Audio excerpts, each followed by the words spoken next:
Hey everyone! Tonight, we're going to peel back the layers of a story that if it happened to you, well, let's just say most folks wouldn't walk away from it.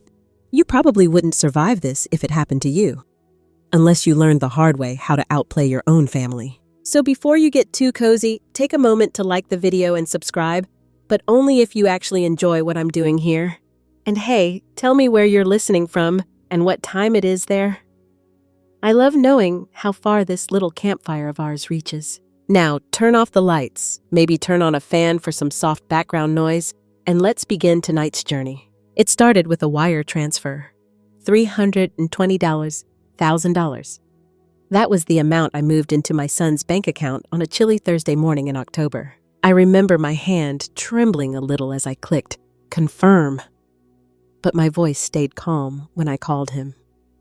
Ryan, I said, soft as ever, I just sent the money. Make sure Elise takes care of herself and the baby. There was a brief pause. Then his voice came through the speaker, all sunny and effortless, like he'd always been the good son he never really was. Of course, Mom. We'll be fine. I'm going to be a dad now. I've got responsibilities. I smiled, just barely. Maybe I wanted to believe him. Maybe I still had that tiny, foolish hope buried somewhere under all the disappointment. But before I could say another word, he cut me off. All right, I gotta run. We've got a lot going on here. Not even a thank you. I let out a soft sigh, trying not to sound hurt. Okay, love you, sweetheart. And then right as I went to hang up, her voice slipped through the phone like a cold gust under the door. Finally, Elise said, her tone dripping with smugness. The old woman sent the money. My heart stopped. I didn't breathe, didn't even blink. I stayed completely still, clinging to some desperate scrap of hope that Ryan would say something, anything to defend me. But instead, he laughed, a dry, dismissive sound that shattered whatever warmth was left inside me. Took long enough, he scoffed. We had to fake a pregnancy just to get it. Nah. My fingers curled tighter around the phone until my knuckles ached. My vision blurred. I wanted to believe I misheard, but the truth echoed too loud to ignore. Ryan had always been reckless with money. Gambling loans, get-rich-quick schemes. I'd patched up every mess, bailed him out time after time. I thought being his mother meant protecting him even from himself. But this wasn't recklessness.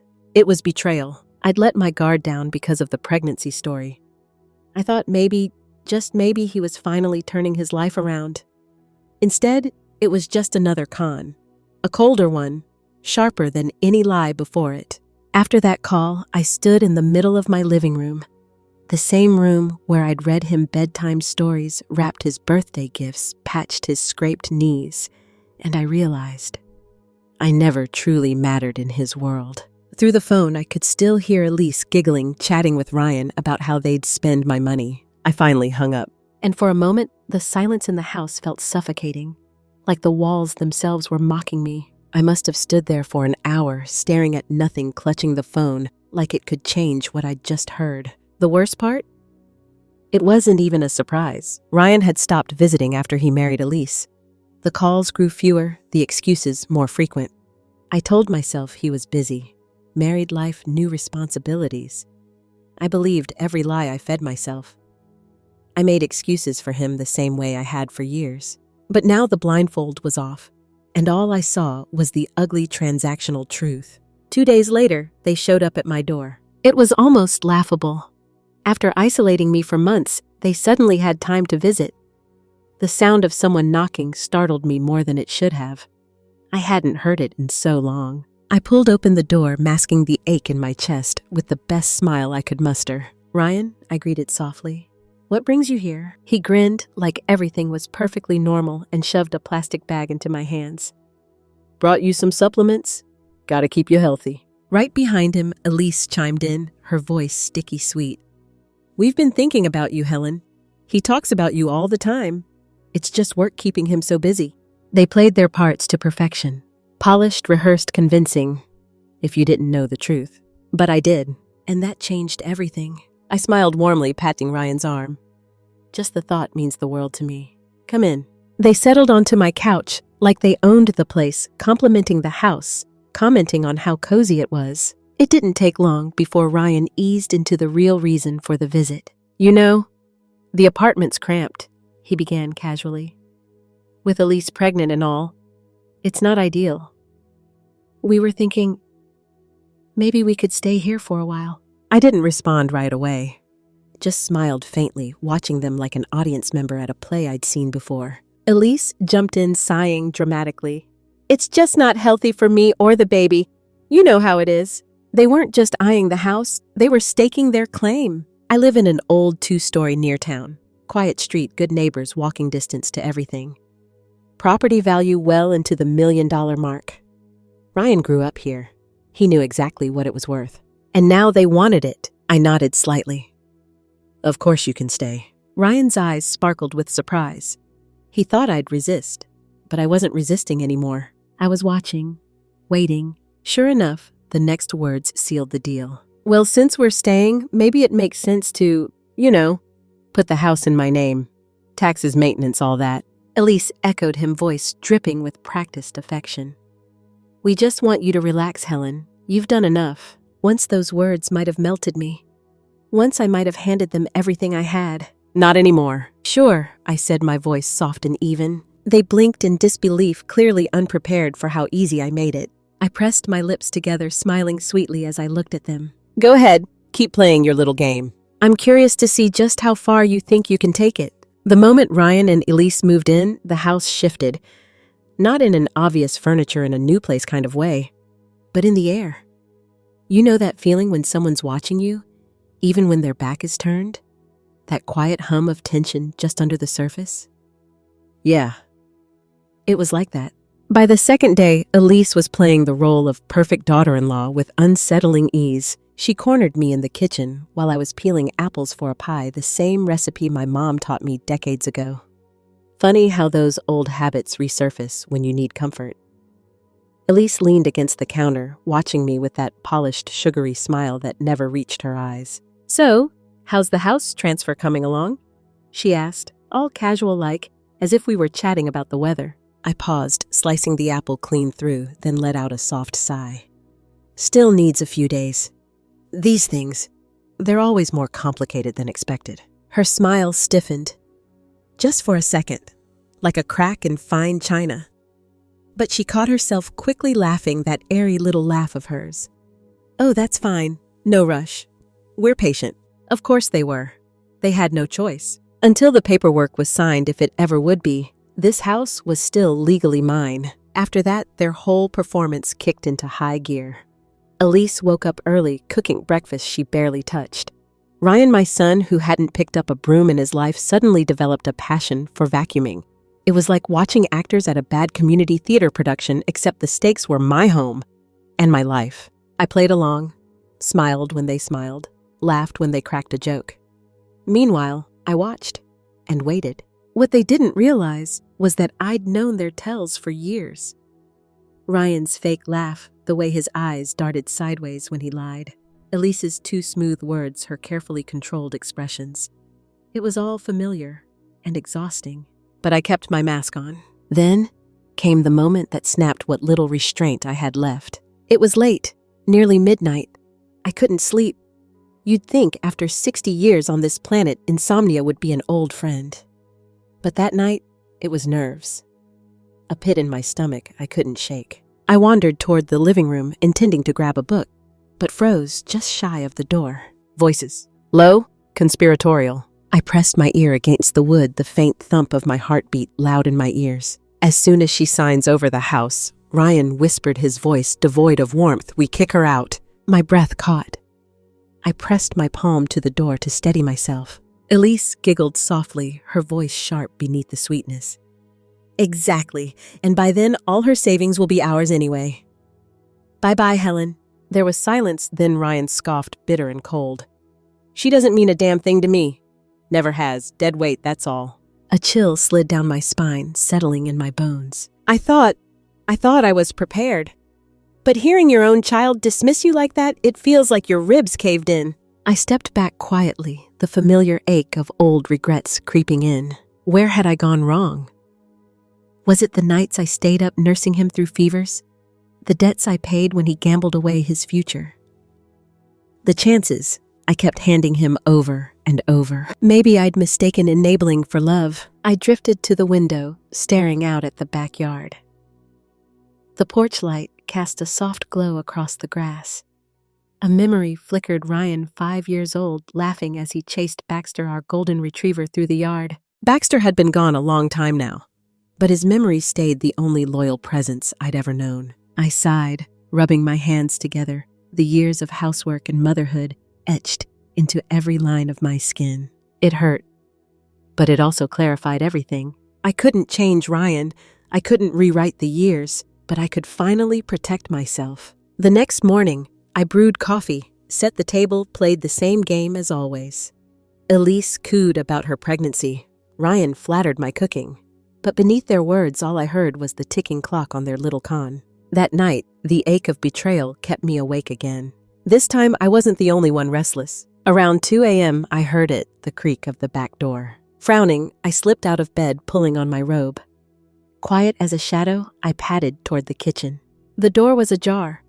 Cool night air drifted in. I stepped outside, my bare feet cool against the wooden deck. Baxter, I whispered, a reflex. But Baxter was long gone. The yard was empty. Too empty. I checked his old corner, where his toys, his worn blanket, his squeaky tennis ball had always sat. Gone. The space was pristine, like no dog had ever lived here. A pit opened in my stomach. I hurried back inside, searching the house. I called his name again. Nothing. By dawn, my worst fears were confirmed. It wasn't just neglect. It was deliberate. Ryan, sitting smug at the breakfast table, barely looked up from his phone when I confronted him. "Oh, the dog!" He waved his hand dismissively. "I dropped him off somewhere. Old Mutt's always in the way." I couldn't speak. My throat tightened, grief and rage twisting together. "You... what?" My voice cracked. Ryan shrugged, biting into his toast. He was old. "You're 60, Mom. You shouldn't be dealing with a dog. I did you a favor." A favor? 12 years of loyalty, love, and quiet companionship disposed of like trash. Elise chimed in, utterly unbothered. "Honestly, Helen, you should thank him." Something in me snapped. But I didn't scream. I didn't cry. I smiled, cold, controlled. And in that moment, I stopped playing the game and started writing my own script. They thought they were running the show. But the thing about being underestimated, it lets you plan in peace, and I had a plan now, one they'd never see coming. The thing about betrayal is it doesn't always explode like fireworks. Sometimes it seeps in slow like cold air, creeping under a doorframe. It builds, quietly rotting the edges of trust, until one day, there's nothing left to patch. After what Ryan did to Baxter, I stopped mourning. Mourning was for people who still had hope. Instead, I got practical. First thing I did, grocery shopping. But not the usual errands. No, this trip had a purpose. I took my time strolling through the aisles, studying every label, every ingredient list, thinking not just like a mother, but like a woman quietly crafting her revenge. I filled the cart with their favorites: creamy macaroni and cheese-buttered toast, rich casseroles, savory pumpkin soup, loaded mashed potatoes. Comfort food. The kind that lulls you into a false sense of warmth, weighs you down, fogs your mind. The more they indulged, the less sharp they'd be. The lazier, the slower. And all the while, I'd be sharpening my next move. Back home, dinner was a hit. Ryan practically inhaled the cheesy pasta, groaning with satisfaction. "Mom," he mumbled through a mouthful, "I swear your cooking's getting better." Elise sipped the thick pumpkin soup, her smile syrupy. "Guess keeping you around has its perks." I smiled sweetly, pushing the breadbasket toward them. "Eat as much as you like. You both look a little underweight lately." The days blurred into the same routine. I cooked. They devoured. They napped more. Moved slower. Their edges dulled, their arrogance softened. Meanwhile, I stayed sharp and curious. One quiet afternoon, while tidying the living room, I spotted it, Ryan's laptop glowing faintly on the couch. Now, I've never been the snooping type, but something told me to look. The screen displayed a search history that froze my veins. How to take out high-value life insurance on a family member. Accidental death loopholes. Reassigning a trust fund after a relative passes. I clicked through the tabs, bile rising in my throat. The pieces clicked together with brutal clarity. The fake pregnancy, the sudden interest in my house, the charm offensive. It wasn't just about the house. It was about my life. They wanted it over. I slammed the laptop shut, my fingers trembling, and went straight to the insurance office. The receptionist, a polite young man with too much gel in his hair, tapped away at his keyboard after I asked my question. "Yes, Ms. Monroe," he confirmed casually. "There's a policy under your name. Premium tier. One of the most expensive plans we offer." I gripped the edge of the counter to steady myself. Who took it out?" He frowned slightly, checking the screen. "It appears your son initiated it." Of course. Ryan never did anything small. If he was going to sell me out, he'd make sure the payout was worth it. I walked out of that office with my stomach twisted, but my mind was clear. They weren't just planning to steal my home. They were planning to erase me altogether. By the time I got back, Ryan was in full performance mode, holding open the door, helping with my bags, asking about my day like some Hallmark movie character. It was nauseating. "Hey, Mom," he said with that same fake warmth. "You must be exhausted. All that running around." I forced a smile. "Oh, I'll live." His eyes glinted with something I didn't like, but I kept my cool. Later that evening, over dinner, they unveiled their next act. "You know," Ryan began swirling his fork through his food, "we were thinking, a little getaway might do us all some good." Elise nodded, placing a hand gently on my arm. Fresh air, a reset. Somewhere peaceful. It was too rehearsed. I leaned back, playing along. "Where were you thinking?" "The Ridgewood National Forest," Ryan answered, casual as ever.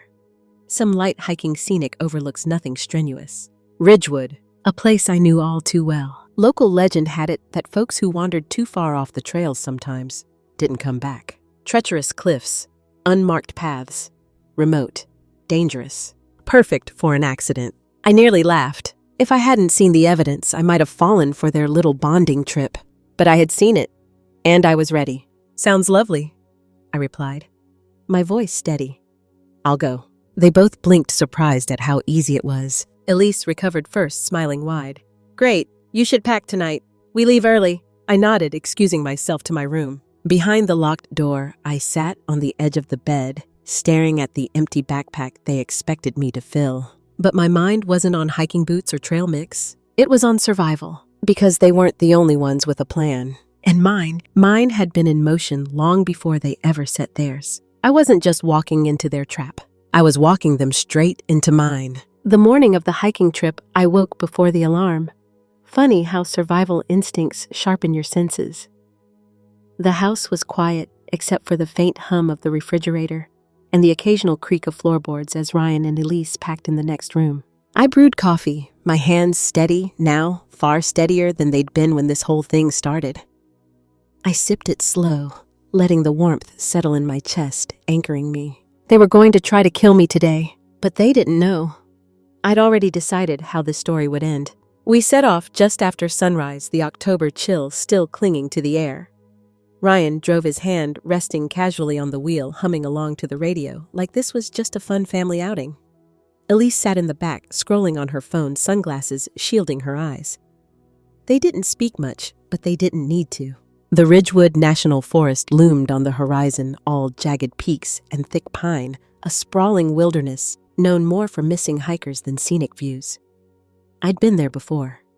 What they didn't know was I wasn't the helpless old woman they thought. Years back, after Baxter passed and the house got too quiet, I'd joined a local mountaineering club. Hikes, wilderness, survival courses, first aid training.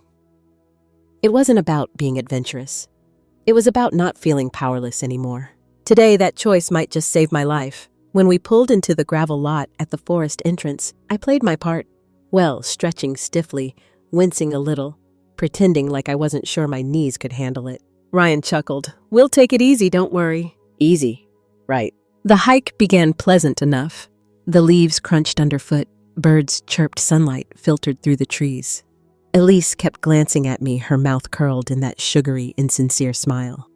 Ryan trailed just ahead, pointing out trees, pretending to be our guide.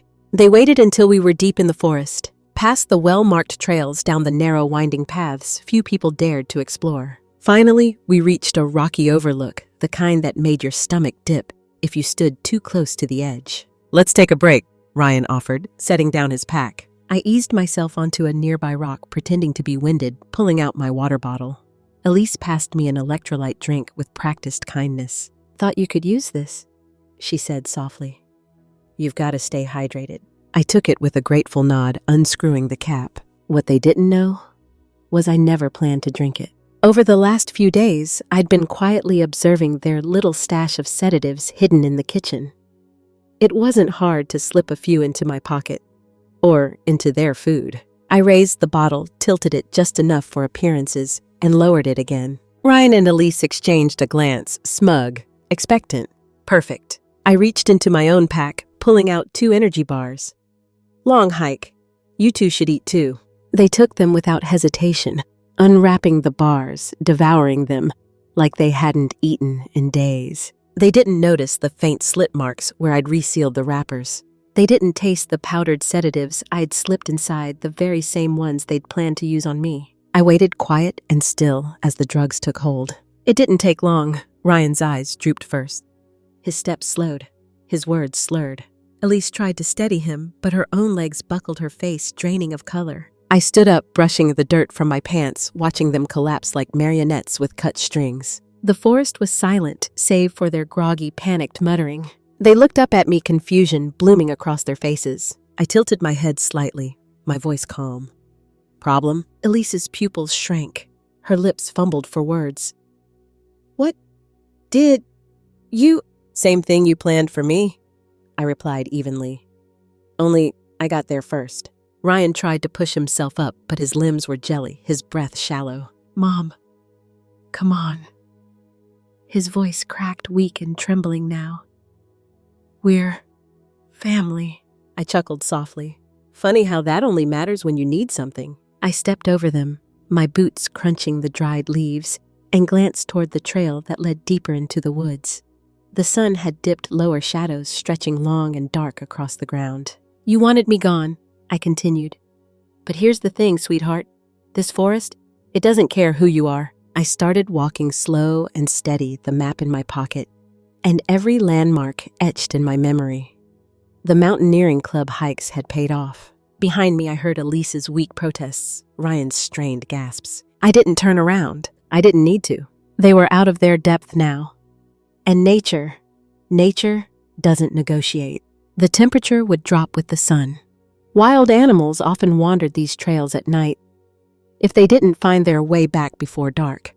Well, that was between them and the forest. As I descended toward the trailhead, the forest seemed to breathe with me, cool, steady quiet. And for the first time in months, so did I. The descent back to the trailhead felt eerily peaceful.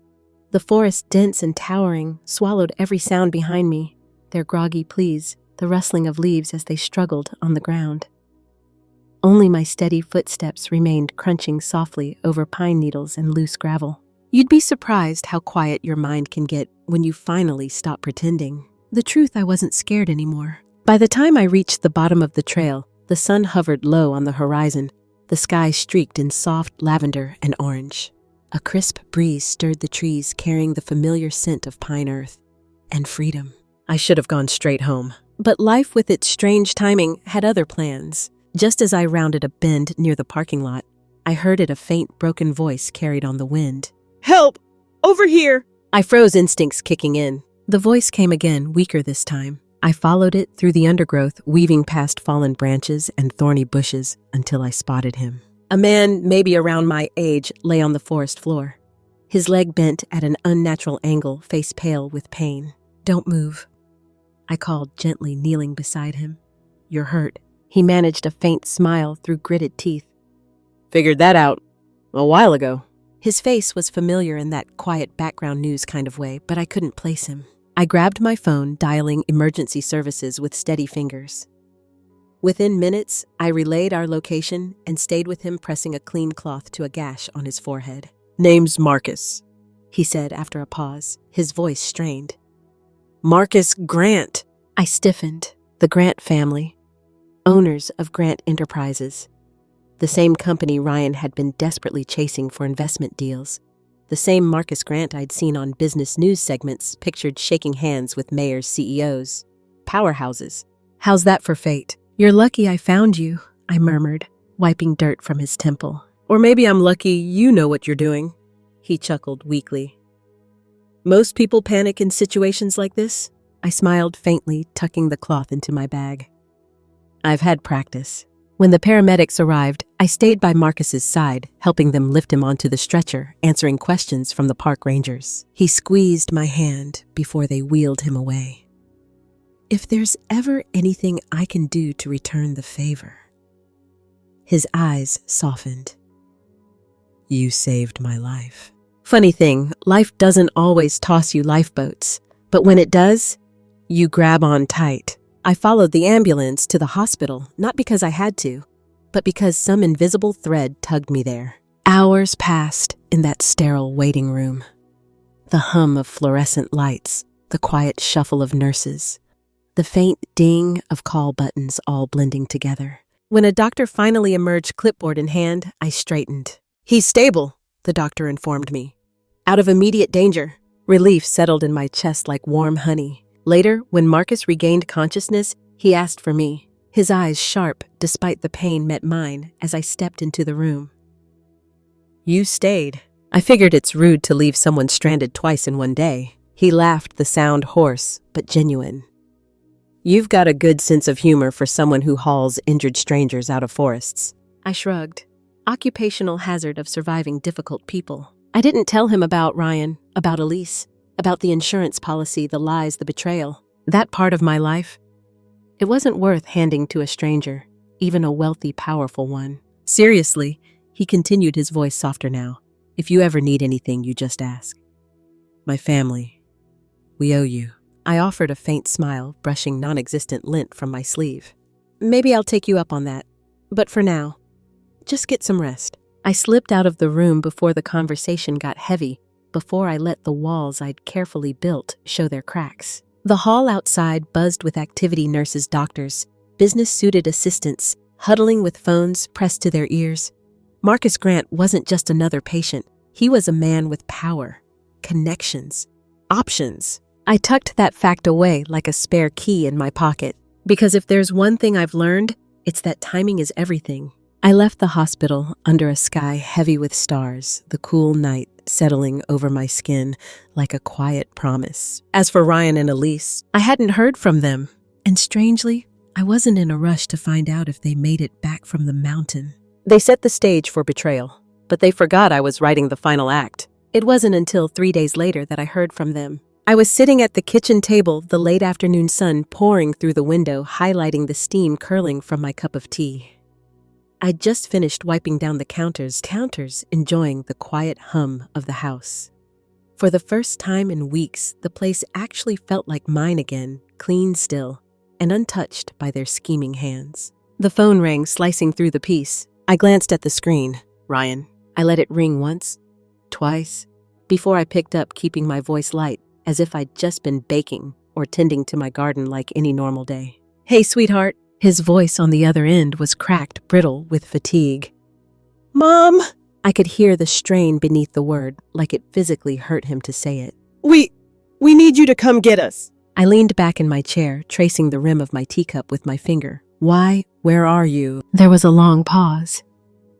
I heard the whisper of Elise's voice in the background, sharp and panicked. We got lost. Ryan admitted finally, the words forced out like poison. We made it back to the trailhead, but the car battery, it's dead. Our phones died too. We slept in the car last night. I bit the inside of my cheek to hide the smirk tugging at the corner of my lips. They'd barely survived one night roughing it. Must have been a tough night, I said, keeping my tone carefully sympathetic. You have no idea, he snapped, then softened, probably realizing he still needed me.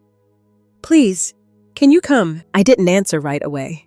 I let the silence stretch just enough to let him squirm. Of course, I finally replied. I'll be there soon. When I pulled into the parking lot near the forest, they looked like shadows of themselves. Ryan slumped against the car, his clothes rumpled dark circles under his eyes. Elise sat on the curb, her arms wrapped tightly around herself, her usually polished appearance smudged with dirt and desperation. They scrambled into my car without a word, the tension thick enough to slice. The ride home was quiet, aside from the hum of the tires on the road. Back at the house, they practically collapsed onto the couch, too tired to put on their usual act. I busied myself in the kitchen, cooking them a hearty dinner. Not out of kindness, out of strategy. The same rich, calorie-laden meals I'd been serving before the slow poison of indulgence made their return. Creamy mashed potatoes, butter-soaked vegetables, thick pumpkin soup with an extra drizzle of oil. Ryan barely glanced at the plate before devouring it. Elise, exhausted, didn't even question the taste. I watched them eat, my expression unreadable, my mind sharpening like a whetstone. The next few days, they slipped back into their roles. Only now, there was a new desperation behind their eyes. The fear of what they couldn't control simmered beneath the surface. But they weren't done yet. I could feel it. One afternoon, as I folded laundry in the living room, I noticed Ryan's laptop open again. This time, I didn't even hesitate. The screen displayed a drafted email. The words sent a chill down my spine, though not from fear, but from cold, calculated clarity. Subject change of trust, beneficiary body. As per our previous conversation, please expedite the process of reassigning the trust fund beneficiary to my wife Elise Monroe, effective immediately upon the passing of Helen Monroe. They weren't slowing down. They were accelerating. I closed the laptop softly, setting the folded towel aside, my pulse steady as a metronome. I needed to move faster. The next morning, I scheduled a meeting with a real estate attorney. I disguised the paperwork as a house transfer agreement tied up in a neat manila envelope. When I returned home, I handed it to Ryan, my expression calm, my voice light as air. "All ready," I said. "Consider it a gift for your little family." His eyes lit up like a man who'd just won the lottery. Elise practically skipped down the stairs when she heard. They tore through those documents like starving animals until they reached the final page. Her smile flickered. Her eyes narrowed. Suspicion bloomed. But I stayed silent, watching. She perched on the edge of the couch, legs crossed, all rehearsed confidence. "Well, guess this house is ours now. When do you plan on moving out?" I blinked, feigning surprise. "Move out? Where would I even go?" Ryan shrugged, avoiding my gaze. "There's plenty of rentals out there. You'll figure it out." I leaned in, my voice soft wounded, exactly the way they expected. "Couldn't I stay? Just for a while? I cook, clean. I won't be any trouble." Elise weighed the options, the entitlement etched into every line of her face. Finally, she waved a hand dismissively. "Fine, stay. At least you're useful." Ryan mumbled in agreement, already too distracted with fantasies of ownership. I smiled. Because they thought the game was over, but they were still playing by my rules. It didn't take long for the masks to fall away completely. The moment they thought they had control, Elise stopped playing the sweet daughter-in-law, the house that I had poured my heart into for decades. To her, it became nothing more than a stage for her arrogance. "Bring me some water," she barked one afternoon, tapping her manicured nails against the dining table like I was a server in a cheap diner. I glanced over from the sink where I was rinsing vegetables for dinner and forced a tight smile. "Of course." I set the glass down in front of her, the chilled condensation glistening along its edges. She barely took a sip before scrunching her face in exaggerated disgust. "Ugh, are you trying to burn me? What is this boiling?" I bit my tongue, the corner of my mouth twitching upward ever so slightly. "Sorry, dear. I'll grab another." She waved me off with a roll of her eyes. "Forget it. Just go to the store or something. Make sure there's something decent for dinner." I nodded, wiping my hands on a towel as I grabbed my keys. But what she didn't know was that every trip outside these walls, that was my battlefield, my chessboard. By the time I reached the grocery store, my plan was already simmering. I filled my cart with all the usual suspects, rich, indulgent meals dripping with calories, processed meats, heavy with sodium, deceptively hearty stews laced with fats and sugars. It wasn't just about comfort food anymore. It was strategy, softening their bodies, dulling their edges, making them slow and easy to manipulate. But food was only part one. The real pièce de résistance, the paper trail. Back home, I carefully documented every receipt, every grocery bill, every dollar I spent, all of it under Ryan's name. Credit lines. I had quietly expanded bank accounts. I had nudged into overdrawn territory. All the while, they kept indulging, kept demanding, completely blind to how deep they were sinking. And I simply smiled and cooked. Each meal brought me one step closer. But just as everything seemed to fall into place, life with its impeccable timing reminded me not to get too comfortable. I was tidying the living room, stacking male fluffing cushions when I spotted it. Ryan's laptop again, left open, carelessly. I never planned to snoop, but after the last discovery, I couldn't help myself. The screen displayed a browser window paused mid-search. How to take out a second life insurance policy without the family member's consent. Common ways elderly family members disappear. Legally removing someone from a trust after death. I barely read the rest before nausea coiled in my stomach. It was never just about the house. It was never just about the money. They wanted me gone, erased, forgotten. I snapped the laptop shut, my heartbeat steady now, my mind sharper than ever. It was time to stop playing defense. The next morning, I drove straight to my insurance provider. The receptionist, cheerful and oblivious, tapped away at her keyboard when I asked about policies under my name. She nodded, confirming what I already suspected. Yes, Ms. Monroe. High-value life insurance premium tier. One of our most extensive plans. I signed the forms. She offered paperwork that gave me full visibility into the account. I left with a copy tucked neatly into my purse, my mind a quiet storm. They thought they were clever, but they underestimated me. Again. When I returned home, they were lounging in the living room, the TV blaring a mess of snack wrappers littering the coffee table. Ryan jumped up, all faux charm, grabbing my grocery bags. Let me help you with that, Mom. You look exhausted. I smiled thinly. Oh, I'm fine. Elise sidled over, looping her arm through mine, her voice syrupy. We were thinking, maybe a little trip would cheer you up. I tilted my head. A trip? Ryan nodded, his eyes sparkling with practiced enthusiasm. Yeah, out to Fairview National Park. Some hiking, fresh air. Nice change of scenery. Fairview. Remote. Rugged. The kind of place search parties dread. The kind of place bodies disappear. I almost laughed out loud. Instead, I placed a hand gently on Elise's shoulder, my voice warm as honey. Sounds perfect. I'll start packing. They exchanged quick glances, pleased by my compliance. But what they didn't know, they weren't inviting me to their trap. I was leading them straight into mine. That evening, I packed carefully hiking boots, weatherproof jacket, a discreet first aid kit, and tucked safely into the lining of my backpack the sedatives I'd reclaimed from their hidden stash. Every step, every item, every breath, calculated. By the time we set out the next morning, my heart was steady, my mind sharp as glass. I wasn't just surviving this trip. I was ending the game, and this time I wasn't the prey. The drive to Fairview National Park was quiet, tense in that brittle, fragile way, like the calm before a storm you know is coming, but can't quite see yet. Ryan hummed along to the radio, tapping the steering wheel in rhythm like this was just another carefree day trip. His knuckles were white on the wheel, though a little giveaway of the nerves simmering beneath the act. Elise sat beside him, sunglasses hiding her eyes, scrolling through her phone, legs crossed and flawless as ever. But even her perfect facade cracked at the edges. Her knee bounced slightly, her jaw clenched, her thumb tapping her phone screen faster than normal. They were nervous. They should be. The road wound deeper into the hills, the city skyline shrinking behind us, until nothing but forest and mountains filled the view. The asphalt narrowed to gravel. Cell service flickered, then vanished completely. Exactly how they wanted it. Exactly how I planned for it. I stared out the window, watching pine trees blur past the peaks, rising jagged and sharp in the distance. I recognized the trailhead before Ryan even pulled into the dirt lot. Fairview had a reputation. Every town has that one spot.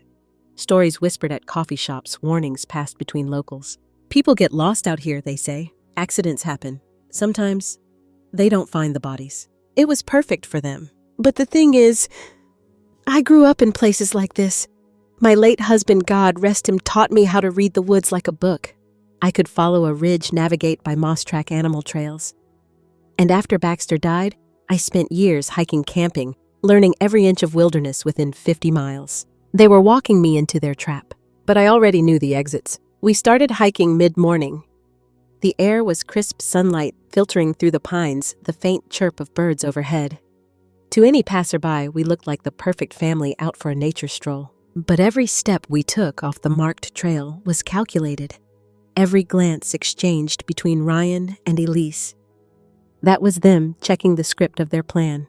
We climbed higher past the rocky overlooks and into the dense forest where the ground sloped uneven and loose. "Let's stop for lunch," Ryan suggested, finally shrugging off his backpack with practiced ease. We found a small clearing by a ridge.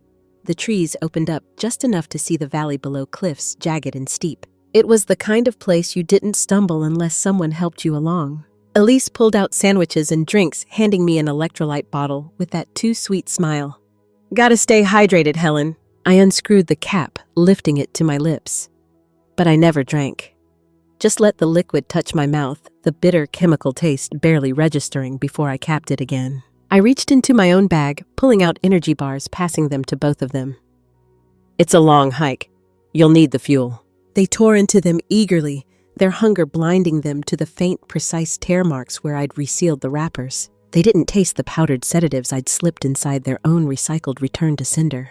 It was almost poetic. 10 minutes later, the effects set in. Ryan's head drooped first, his eyes blinking slow, sluggish. Elise rubbed her temples, her movements losing their usual grace. "What the hell?" Ryan slurred, trying to push himself up.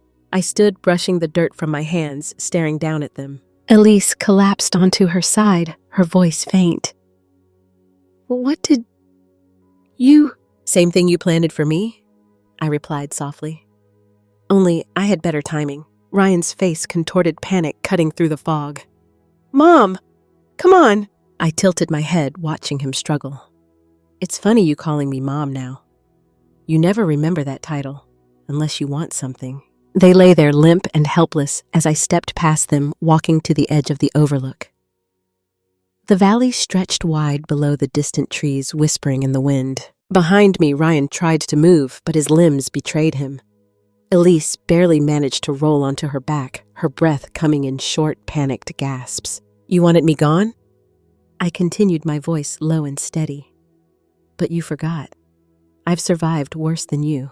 I turned my gaze sharp as glass. "The woods don't care who you are. They'll take anyone unprepared." They looked so small, lying there, two desperate, entitled people stripped of their schemes, reduced to what they always were beneath the act. Helpless. I didn't wait for another plea. I turned, walking the ridge trail that led safely back to the parking lot, every root, every bend, familiar under my feet. They wanted to abandon me in the forest, but they'd only stranded themselves. As the sun dipped, lower shadows stretching long across the ground, I didn't look back. I just kept walking. The forest was quiet when I made it back to the trailhead. Not peaceful quiet. That uneasy humming stillness, like the trees were holding their breath, waiting to see how this would play out. The lot was empty, save for my car, parked in the far corner.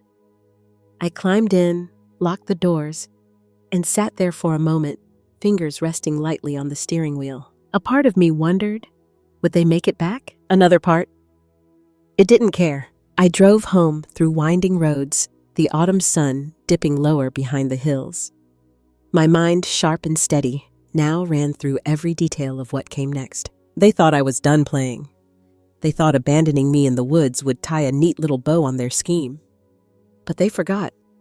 I wasn't just some helpless old woman. I was their teacher, their provider, and now their reckoning. It started simple. The next morning I called their cell phones, straight to voicemail. Expected. I waited a day, then another. By the third, I made the call that would set the final phase in motion. 911. What's your emergency? My son and his wife. I began, voice trembling just enough to sound believable. They went hiking at Fairview National Park. They haven't come back. I'm so worried. Please, please help me. The dispatcher's tone sharpened with concern, assuring me a search team would be dispatched immediately. 5 hours later, the call came in. We found them. I took my time getting to the hospital. By the time I walked into their room, they looked like shadows of the arrogant couple I'd last seen.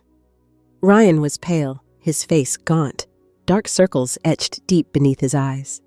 Elise lay in the bed beside him, her complexion sickly, her movements sluggish. Ryan's gaze flicked to me, confusion fogging his expression. "Mom, where did you go?" I blinked, playing the part perfectly. "I don't know. I just remember waking up in a hospital room." I tugged up my pant leg, revealing the neatly wrapped ankle brace. Sprained my ankle on the trail. The rangers found me passed out. Elise gasped faintly, her voice weak, breath ragged. We blacked out. It doesn't make sense. Did you?" I cut her off with a look of wide-eyed hurt surprise. "What are you saying? Why would I ever do something like that? I love you both. I've been sick with worry." Ryan frowned, his lips pressing together as if trying to piece together a puzzle with half the pieces missing. "Forget it," he muttered, finally sinking back into the pillow, defeated. The following days, I stayed by their side like the devoted mother they wanted me to be. Fetching water, preparing meals, smiling, nodding, tucking in blankets. All the while, they slipped further into physical exhaustion. Years of indulgent, heavy meals had already taken their toll, quietly wearing down their bodies, fogging their minds. The stress, the unraveling schemes, it all compounded. Their energy waned, their confidence cracked. And I thrived in the quiet. The day they were discharged, I knew we'd reached the final act. Ryan returned to his company, shoulders squared, forcing that fake bravado back into place. It lasted 2 hours. The call came quick, him frantic. "Mom, I can't get into the building. They terminated me." They froze my accounts. I didn't even flinch.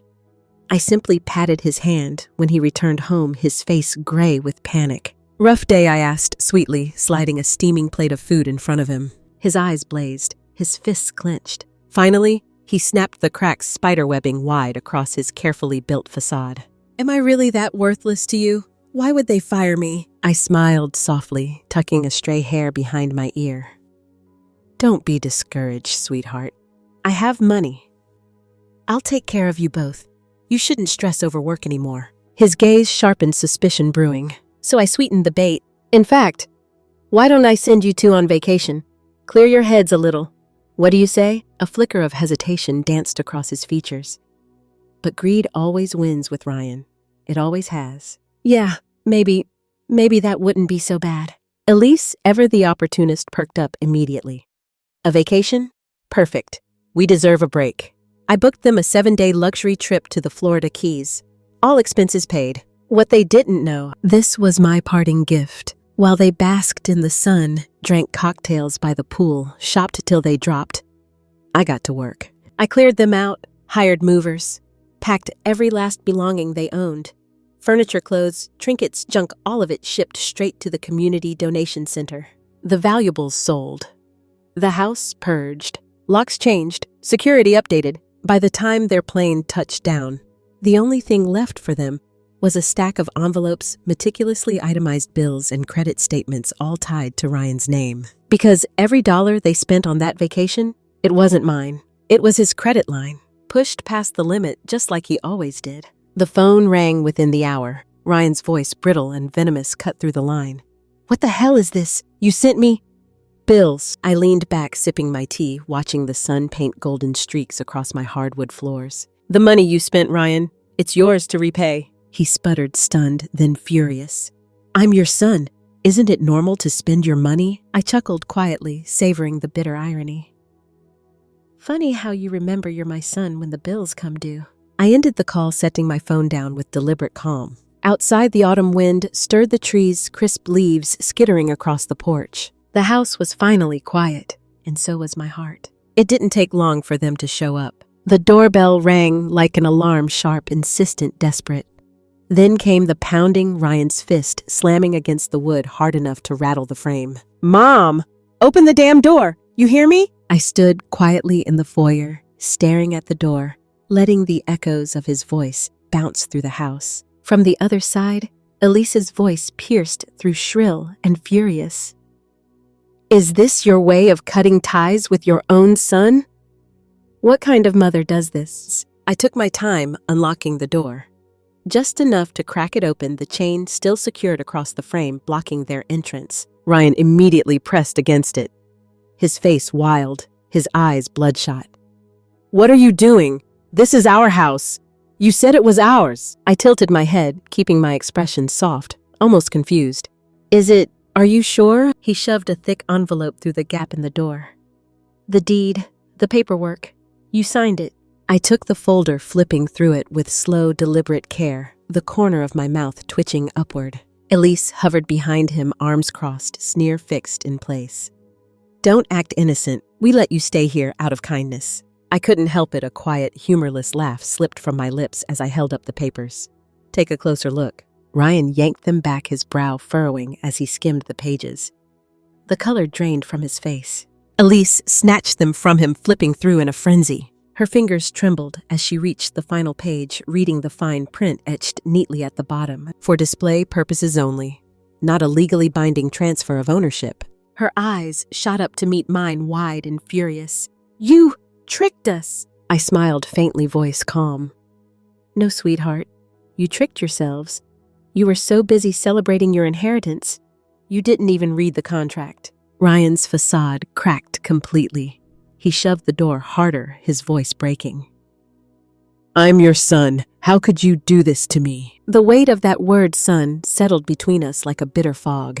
I steadied myself, exhaling slowly. It was time. I reached behind the doorframe, pulling out another envelope. Thicker, heavier, more final. This, I said, holding it out, this is why I could do it. He snatched it from my hand, his trembling fingers tearing open the seal. As he read, his lips moved silently. His face, flushed with rage moments ago, turned ghostly pale. Elise leaned over, reading with him, her jaw slackening with every line. Paternity test results. Subject: Ryan Monroe. Biological mother: Susan Carter. Result: 0%. Match to Helen Monroe. Silence. Long, cold, final. Ryan staggered back a step, the papers falling from his hands. No, you're lying, he muttered. His voice cracked and small. I opened the door wider, stepping onto the porch, standing eye to eye with him for the first time in months. I'm not your biological mother, I said, my voice steady, free of bitterness. Your father, the man who destroyed my marriage, had you with her. And when they both vanished, I took you in. He shook his head, his expression crumbling into disbelief. You raised me. I did, I replied softly. I gave you a home, a name, an education. I bailed you out of debt. I sacrificed everything. I let the weight of those words settle before I continued, quieter now. And what did you give me in return? Tears welled in his eyes, but they weren't the tears of regret. They were the bitter, ugly tears of a man whose safety net had been cut. Elise pulled him back, but her own expression had shifted. Cold calculation gave way to raw panic. About that little hiking trip, I added, my gaze flicking to her. I never touched the drink you gave me. But you took your own medicine. Her face blanched. I stepped back, closing the door behind me, the deadbolt sliding home with a satisfying click. Outside, I heard Ryan's voice break into raw, panicked sobs. Elise's sharp whispers hissed through the door, their frantic footsteps retreating down the porch. But I didn't look. I didn't open the door. For the first time in years, I didn't hesitate to protect myself. I leaned against the door, the quiet of the house settling around me like a soft, familiar blanket. And for the first time in a long, long while, I felt safe. The next morning arrived with an eerie calm. Sunlight filtered through the blinds, casting soft stripes across the living room floor. The clock ticked steadily on the wall. Outside, birds chirped faintly, oblivious to the storm that had finally broken over this house. I poured myself a cup of coffee, the warm, bitter scent curling through the air. The silence was unfamiliar, but not unwelcome, until the knock came, not the frantic, angry pounding from the day before. No, this was softer, hesitant, calculated. I opened the door to find Ryan standing there, eyes red-rimmed, shoulders slumped, looking like a child caught sneaking out past curfew. Mom. His voice cracked, the word brittle and weak. I didn't invite him in. He hesitated, swallowing hard, then held up a small envelope. I went to the hospital this morning, took another test. It's true. isn't it? I nodded, the weight of decades behind that simple gesture. For a moment, neither of us spoke. The young man standing on my porch wasn't the same cocky, manipulative schemer who'd moved into my house weeks ago. This version, he looked lost, cornered, hollow. But I knew better than to trust that look. "Mom." His voice wavered. You still raised me. That counts for something, right?" I sipped my coffee, letting the silence stretch between us like a tightrope. "Does it?"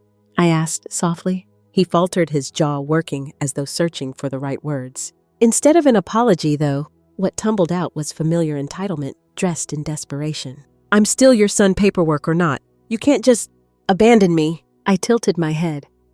"Funny. Isn't that what you tried to do to me in the woods?" He flinched, guilt flashing across his face, but only for a second. Behind him, a sleek black car pulled into the driveway. The window rolled down, revealing Elise in the passenger seat. Her face pale, her lips pressed tight with bitterness. I caught the faintest glimpse of panic in her eyes. "Good, please." Ryan tried again, softer now.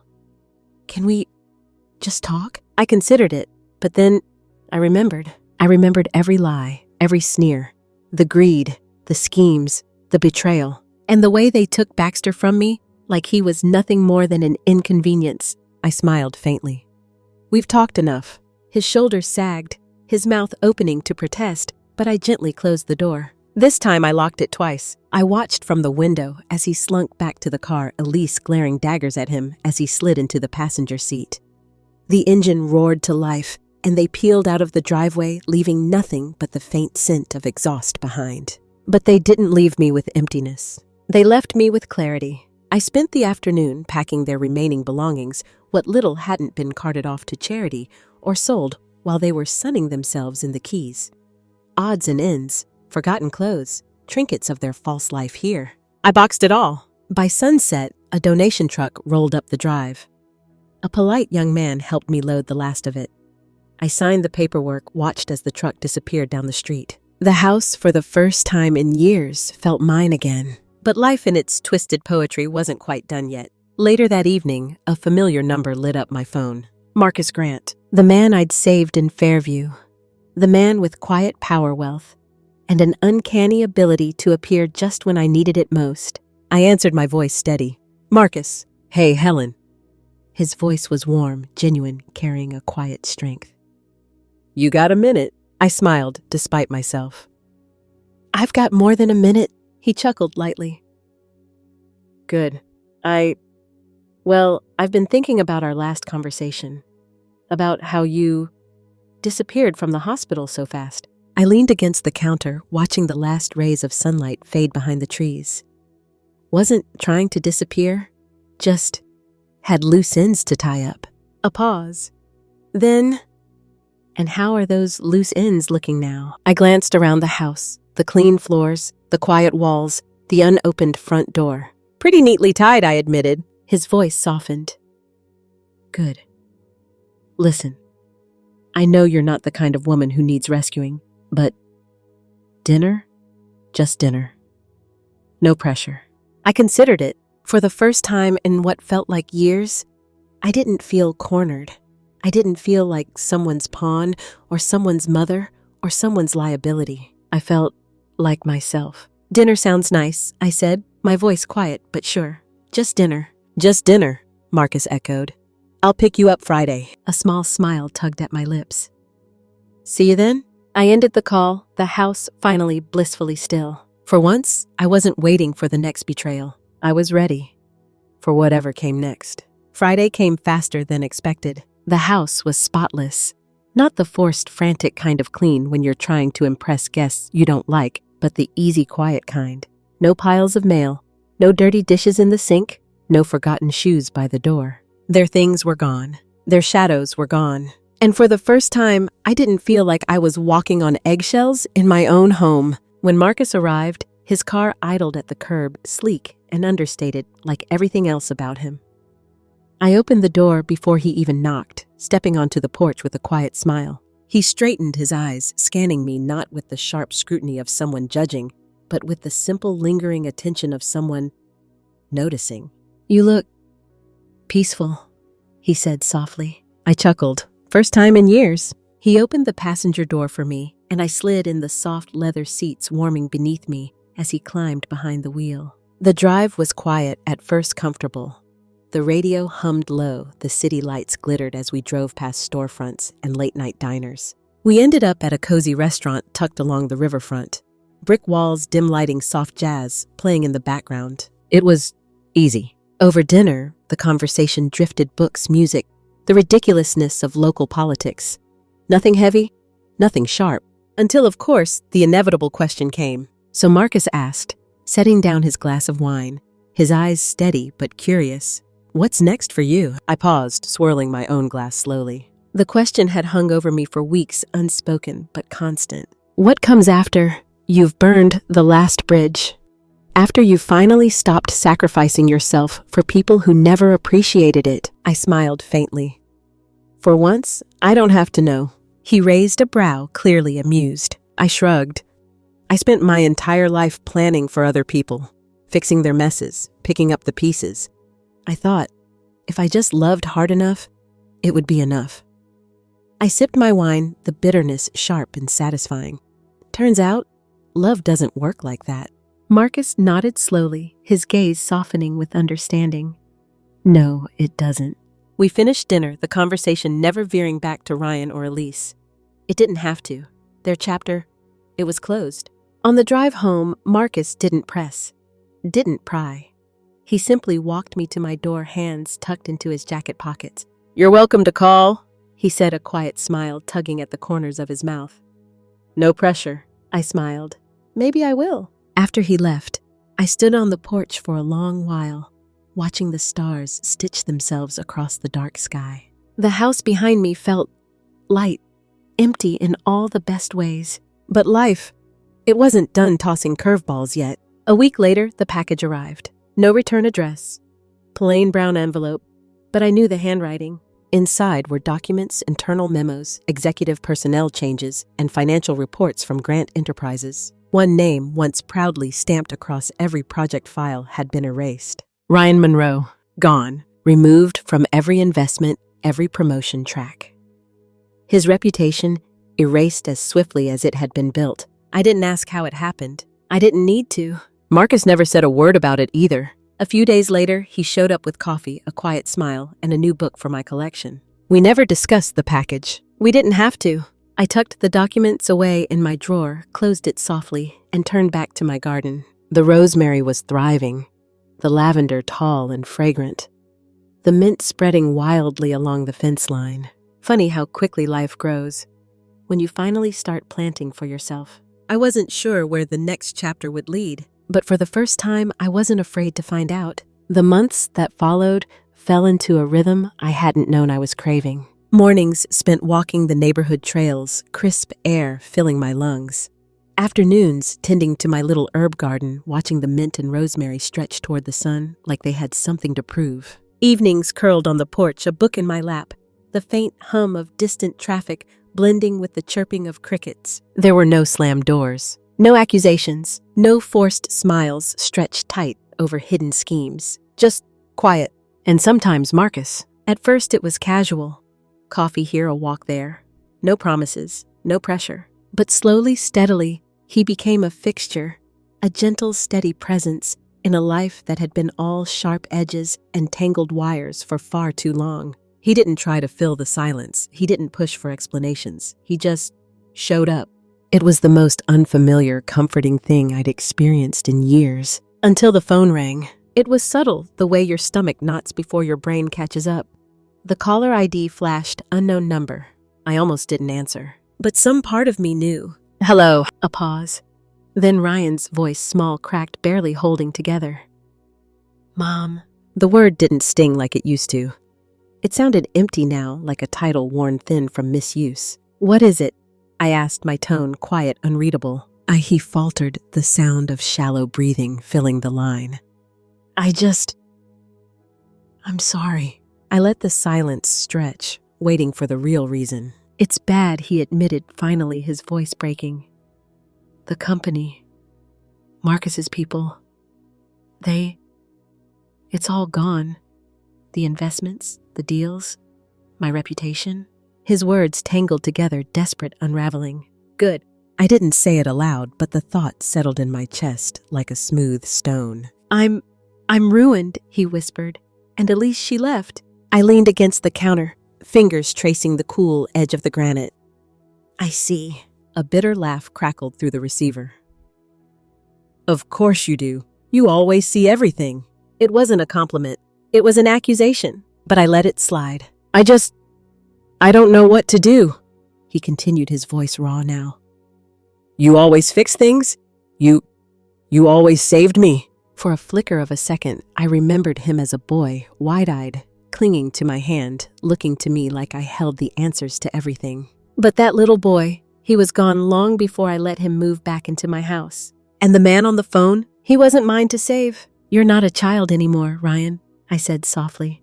And I'm not your safety net. He didn't respond. I could hear the quiet panic behind his silence, the realization settling in. I hope you figure things out. I added, steady and even. But I'm done cleaning up your messes. The line crackled. Then faintly, I guess. I deserve that. I didn't agree. I didn't argue. I simply ended the call, setting the phone gently on the counter. That night, I didn't lie awake replaying the conversation, dissecting every word. I slept. The deepest, most peaceful sleep I'd had in years. And in the morning, Marcus showed up with fresh bagels and coffee. We sat on the porch, watching the sun climb over the rooftops, the world slowly waking. You look lighter, he remarked, his eyes crinkling with quiet amusement. I smiled, slicing into the warm bagel. Maybe I finally am. He didn't press for details. He didn't have to. The past, it wasn't weighing me down anymore. For the first time in my life, I wasn't carrying anyone else's baggage. Just my own. And even that, it felt a little lighter with every sunrise. Spring arrived slowly, like the house itself was exhaling. The trees in the neighborhood unfurled new leaves, soft green against a pale blue sky.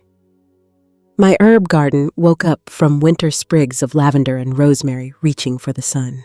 And me, I was still here. But I was different. There were no more slammed doors. No more shrill demands from Elise.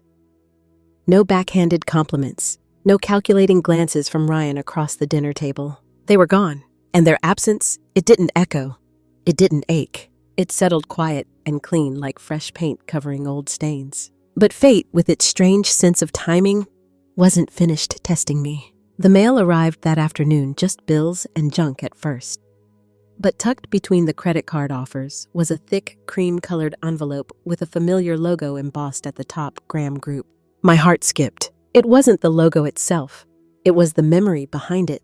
Marcus. I opened it carefully, fingers steady. Inside was an invitation.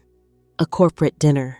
A celebration of new leadership, new partnerships, new beginnings. A handwritten note clipped to the top in neat, bold handwriting. Helen, I know crowds aren't your thing, but I'd love for you to be there. No pressure, Marcus. I smiled despite myself. For the first time in a long, long while.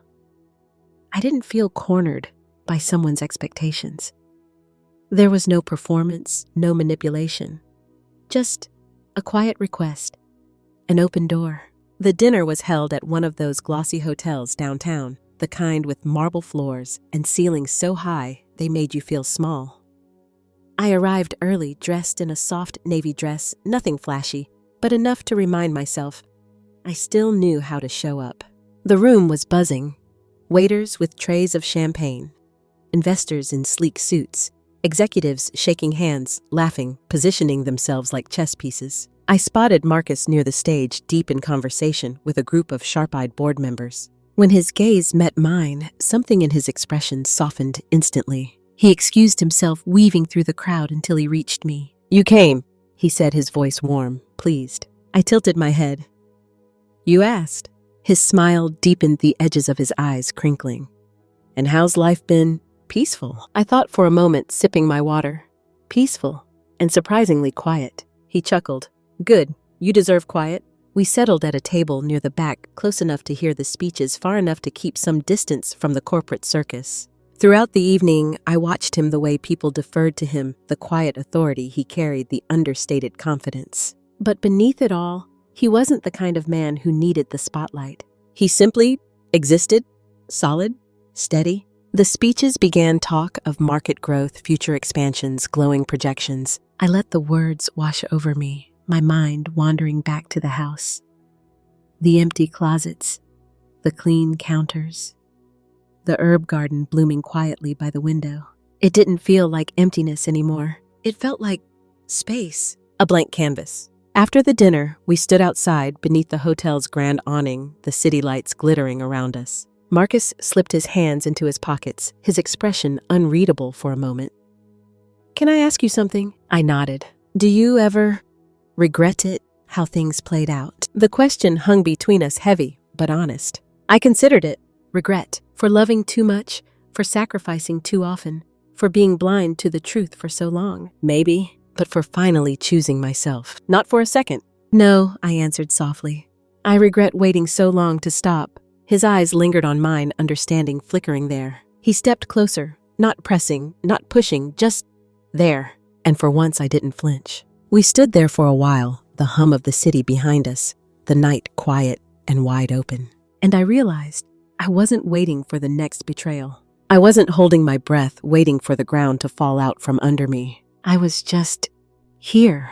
And it was enough. The summer crept in slow, humid, and gentle. The house no longer echoed with tension or whispered betrayals. Instead, it filled with the quiet hum of ceiling fans, the rustle of curtains in the breeze, the soft clink of teacups on the kitchen table. I settled into my life, really settled. Not surviving, not waiting for the next shoe to drop. Living. Marcus became a steady presence, like a well-loved book you keep reaching for on the shelf. Some days, we walked the trails near the park. Other days, we simply sat on the porch, watching the world drift by in slow motion. I never thought peace could be this uneventful. But I was learning to love uneventful. One sticky July morning, I found an envelope tucked under my door. It wasn't from Marcus. No return address. Familiar, messy handwriting. Ryan. Inside was a single page torn from a yellow legal pad. "Mom, you were right. About everything. I don't expect forgiveness. I don't even expect you to read this. But I had to say it. I screwed it all up. You tried to save me. You always did. And I spit on it again and again. I lost everything. Elise left. My name's worthless now. Even my so-called friends won't return my calls. But you're the only person who ever actually cared, even when I didn't deserve it. I'm leaving town, starting over somewhere. Don't worry, you won't hear from me again.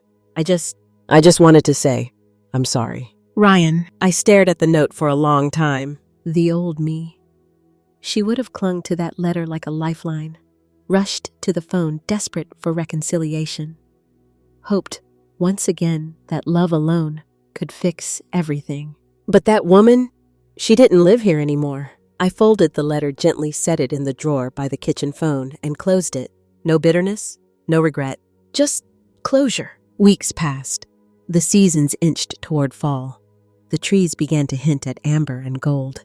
The air cooled at night, carrying the smell of distant fireplaces. Marcus and I fell into a quiet rhythm. He never asked for more than I could give. He never tried to mend what wasn't his to fix. One crisp evening, we sat on the porch, 2 mugs of tea resting on the table between us. The sun slipped low, bleeding soft pink and orange across the sky. Marcus glanced over, his voice low. "You think you'll ever fall in love again?" The question didn't catch me off guard this time. I watched the clouds stretch thin across the horizon. The faint rustle of the herb garden carried on the breeze. Maybe, I answered honestly, my voice calm, certain. Maybe I already am. And the thing is, love didn't feel like sacrifice this time. It didn't feel like an obligation or a transaction or a game. It felt quiet, steady, mine. The house no longer carried the ghost of old arguments or the sting of betrayal. The walls breathed easier. The floors creaked under familiar footsteps. And I was still here. Not a perfect ending. Not a fairy tale, but a real one. The kind where a woman finally stops living for everyone else and starts writing her own story.